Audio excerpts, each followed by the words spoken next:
अस्सलाम वालेकुम हुजूर। وعلیکم السلام. हुजूर कुरान शरीफ के कुछ सूरतों के बाद मुअय्यन अल्फाज पढ़े जाते हैं। कौन से?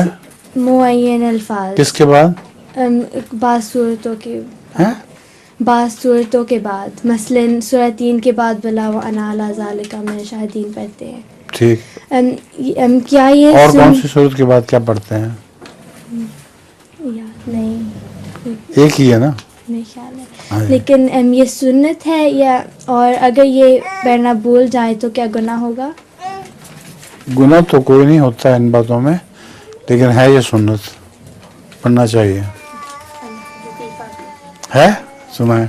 एक क्लर्क ने दफ्तर फ़ोन करके अपने अफसर को बताया कि वो एक हफ्ते तक दफ्तर नहीं आ सकता क्योंकि उसकी बीवी टांग तोड़ बैठी है।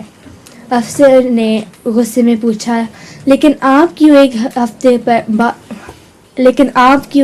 भर नहीं आ सकते? क्लर्क ने जवाब दिया, आप समझे नहीं, उसने जो टांग तोड़ी है वो मेरी टांग है। अच्छा. ठीक है.